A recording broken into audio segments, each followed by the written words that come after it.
Hello, boys, girls, guys, gals, ladies, and gentlemen.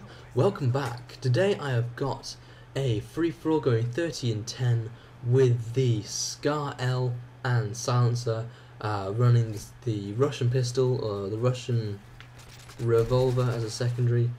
It's pretty good. I think I get like one kill with it, but that kill saved my life. So yeah, it was a pretty good kill too. But I've got like a topic and a half, I suppose, to cover, and that is dyslexia. And I'm dyslexic.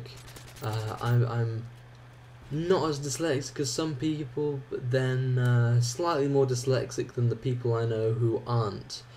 And yeah, so dyslexia is one of these things, and they say they diagnose you, in air quotes, diagnose you with dyslexia.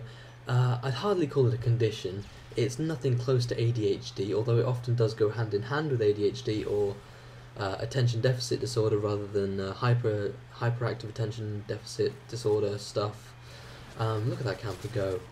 But yeah, so I'm dyslexic. It affects people differently. The way it affects me is I seem to sort of slur my words a lot, but I talk quite quickly at the same time. It affects the way I think, primarily.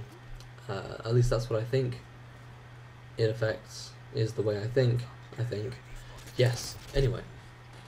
So, I'm either really literal in the way I think, very linear, this leads to this, leads to this, leads to this, which is concluded. Or, I'm like, ooh, a rabbit! A shiny octopus!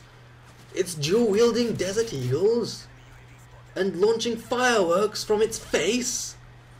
So, I'm a bit, I don't know, you could say scatterbrained sometimes. It just depends. I mean, if I want to think in a really bizarre way, I can sort of switch it on and off. I just have to sort of whether I'm taking things seriously or not. But dyslexia affects my English, and I've never been very good at English.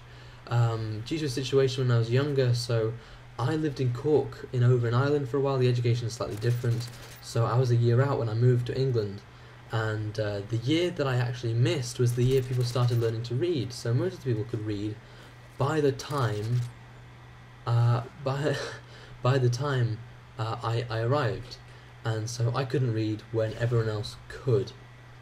And it's not that I can't read now. It's just that it really made it very difficult to start reading and to learn, but mainly to get into books. And it's something I'm plagued with now, because I see so many people saying, oh, I love this book, it was so good, or this book is something you should really try reading. And when I started reading, or started learning how to read, I was given like children's books. Anyone from England will know Biff and Chip books. I was given Biff and Chip books, and halfway through the story, when I was showing a little bit of progress, they threw me onto a harder book. And this, not only did I not get to finish an actual story, but it really severely knocked my confidence every time I was given a new book, because I knew it was going to be harder. I knew I wasn't going to be able to read all the words there, and it just made things very difficult. And I was only diagnosed, air quotes, with dyslexia when in my final year of school. So it made things very difficult for me. I didn't have any sort of extra support when I was learning to read, because it caused me difficulty. Dyslexia causes me difficult to learn sort of from written text. I have to learn by doing things. And yeah, so dyslexia doesn't mean you're dumb. It doesn't mean you know less. As it stands now, I have a larger vocabulary than the average person in England. The average adult, that is, not person my age, but the average adult. I have a larger vocabulary. I know more words than... so it doesn't dictate how much you know, how intelligent you are, the way you... well, it does dictate the way you think sometimes.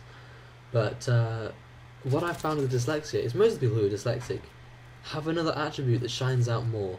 And mainly, that's being creative. I mean, my dyslexia, I think, has really affected my spatial awareness. The way I think affects my perception of the world around me. and I'm particularly aware of things that are going on. And sometimes it's a good thing, sometimes it's a bad thing, but I don't know, sound whoring to the max there like a motherfucker. And again with this spawn here, boom! But it just affects the way people learn, primarily that's what it does. Dyspraxia affects your spatial awareness as well, but negatively rather than positively, and it's just, that's the way it is. So it doesn't make you any worse than anyone else. It just makes things difficult to do sometimes. And you'll notice sometimes that I've changed the names of my videos or stuff like that because I've spelt it wrong, or a lot of the time I won't be able to think of another word. Even though I have all the words in my head, I won't be able to think of another word or think how to spell that word, so I'll have to use another one instead or anything like that. But this commentary and this gameplay is wrapping up, so I hope you enjoyed it. I thought it was some good gameplay, good enough for a second video at least, and I really do. I hope you enjoyed it. I hope you learnt a little bit about me, learned a little about dyslexia, but don't forget to leave a comment, rate the video, and subscribe for more. Hopefully I should have more up tomorrow. I posted a pretty awesome gameplay last time I posted, so check that out, and thanks again, and bye.